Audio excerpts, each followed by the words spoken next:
ମୁଁ ଅଶୋକ କୁମାର ମିଶ୍ର।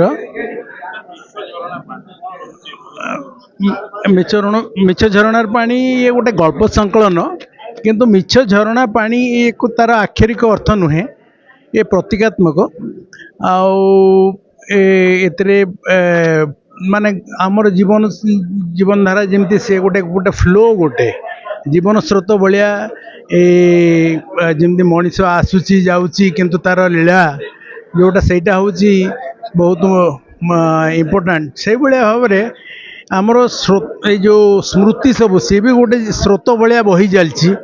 ଆଉ ସେ ସ୍ମୃତି ଆମର ନିଜ ବିଷୟରେ ହେଉ ବା ଏବଂ ଅନ୍ୟ ବିଷୟରେ ହେଉ, ସେ ସ୍ମୃତିକୁ ଆମେ ମନେ ରଖୁ ଏବଂ ବହୁତ ଖୁସି ହେଉ। ତାକୁ ସେ ଝରଣା ପାଣି ଭଳିଆ ସେ ମିଠା। ତେଣୁ କିନ୍ତୁ ସେ ବି ଯେମିତି ଆମର ଜୀବନ ସ୍ରୋତ ଯେମିତି ଭାସି ଯାଉଛି, ସେ ସ୍ମୃତି ବି ସେମିତି ଗୋଟେ ସ୍ରୋତରେ ଭାସି ଯାଉଛି। କିନ୍ତୁ ମଣିଷ ଦେଖିଲେ ଇଏ ବି କିଛି ସତ ନୁହେଁ, ଇଏ ବି ମିଛ। ଯେମିତି ଆମର ସ୍ଥାୟୀ ଠିକଣା ବୋଲି ଆମେ କହୁଛୁ, ସ୍ଥାୟୀ ଠିକଣା ଯେମିତି ଆମର ସ୍ଥାୟୀ ଠିକଣା ନୁହେଁ, ସେମିତି ଆମର ଇଏ ଯେମିତି ଆମେ କହୁ ନୀରବ ଆଳାପ ଯେମିତି, ବା ସୂର୍ଯ୍ୟଙ୍କର ଅଷ୍ଟମ ଘୋଡ଼ା ଯେମିତି ଆମେ କହୁଛୁ, ବା ଇନ୍ଦ୍ରଧନୁର ଅଷ୍ଟମ ରଙ୍ଗ, ସେଇଭଳିଆ ଇଏ ସତ, ଇଏ ମିଛ ନୁହେଁ। ଇଏ ମିଛ ଝରଣାର ପାଣି ସେମିତି ସତ।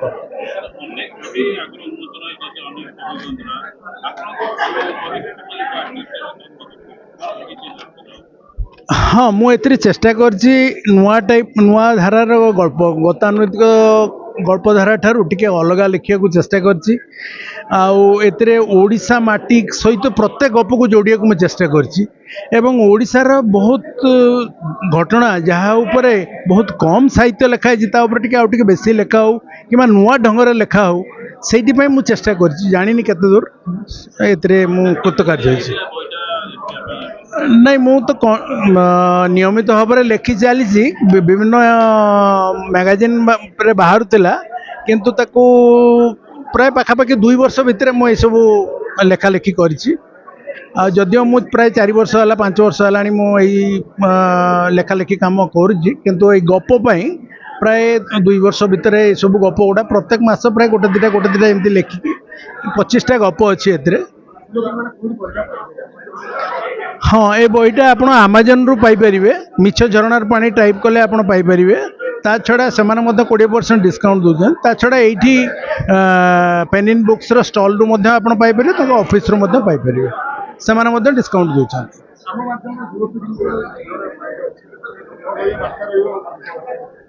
ନାଇଁ, ସାହିତ୍ୟକୁ ଭଲ ପାଆନ୍ତୁ, ସାହିତ୍ୟକୁ କେବଳ ଆମୋଦ ପାଇଁ ଦେଖନ୍ତୁ ନାହିଁ। ଏଥିରେ କିଛି ନୀତି ଶିକ୍ଷା ମଧ୍ୟ ରହୁଛି। ସାହିତ୍ୟ ସବୁବେଳେ କେବଳ ବ୍ୟକ୍ତିର ଭାଷା ନ କହୁ, ବ୍ୟକ୍ତିର ଭାଷା ସହିତ ସେ ସମୂହର ବାର୍ତ୍ତା ବହନ କରୁ, ସେଇଟାକୁ ମୁଁ ବେଶୀ ଗୁରୁତ୍ୱ ଦିଏ। ଏବଂ ମୁଁ ଚେଷ୍ଟା କରୁଛି ଯେ ଏଇ ଗପ ମାଧ୍ୟମରେ ମୁଁ ସେଇଆ କହିବାକୁ ଚେଷ୍ଟା କରୁଛି।